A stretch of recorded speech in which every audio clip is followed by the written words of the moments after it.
ये पर्वतीय इलाका है मान लीजिए। उसके बाद जब ये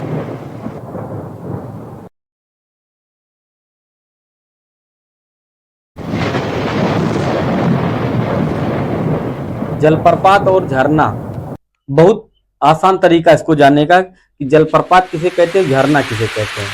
देखिए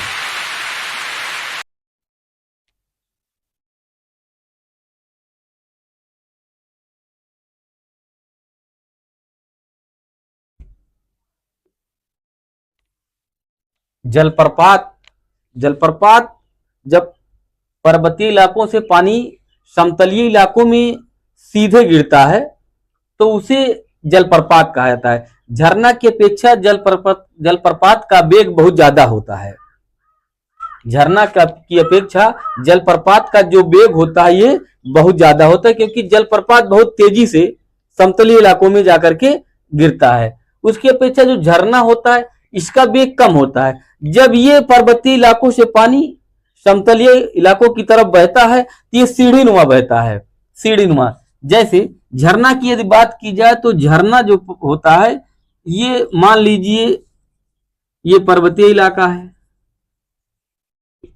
ये पर्वतीय इलाका है मान लीजिए। उसके बाद जब ये जलप्रपात होता है तो ये पानी सीधे जलप्रपात आकर के जो है सीधे गिरता है। ये सीधे धरातल पे यानी समतलीय इलाकों पे जब गिरता है तो ये जलप्रपात कहलाता है। इसकी अपेक्षा जो झरना होता है, झरना जब समतलीय इलाकों में बह जाता है तो देखिए ऐसे सीढ़ी नुमा, ऐसे सीढ़ी नुमा, ऐसे ऐसे सीढ़ी नुमा जो है होते हुए तब ये गिरता है। ये सीधे एक वेग में नहीं गिरता है। इसका उदाहरण जानना चाहते हैं तो जैसे आप लोग ट्यूबवेल देखे हैं, ट्यूबवेल का पानी जब सीधे जाकर के पाइप के माध्यम से गिरता है तो वो जलप्रपात कहा जाता है। जैसे छतों का पानी, छतों पे जो आप पाइप लगाते हैं उसका पानी जब छतों से जाकर जब धरातल पे गिरता है तो वो जलप्रपात का उदाहरण माना जाता है। लेकिन यदि मान लीजिए छत के आसपास में कोई पेड़ है और छत का पानी उस पेड़ पे गिर रहा है, पेड़ पे गिरने के बाद वो उसकी डालों या उसके पत्तियों पर गिरने के साथ जो है ज्यादा वेग में धरातल पे नहीं गिरता है, उसके माध्यम से धरातल पे आता है तो वो झरना का उदाहरण कहा जाएगा।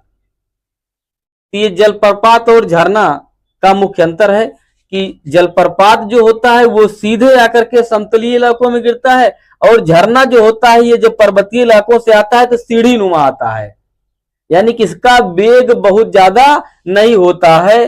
जैसे यदि आप खेतों की सिंचाई करते हैं और जहां आपका खेत है वो स्थान जो है समतलीय नहीं है, वो स्थान सीढ़ी नुमा है और पानी यदि दूर से आ रहा है और खेत जो है उबड़ खाबड़ है, ऊंचा नीचा है, तो वो झरना का उदाहरण कहा जाएगा। क्योंकि पानी पहले आएगा, जो हिस्सा ऊपर रहेगा उसके बाद उसके नीचे जो हिस्सा रहेगा, फिर वहां आएगा, फिर उसके नीचे, फिर उसके नीचे, फिर लास्ट में जो सबसे नीचे हिस्सा होगा वहां जाएगा, तो झरना कहा जाएगा।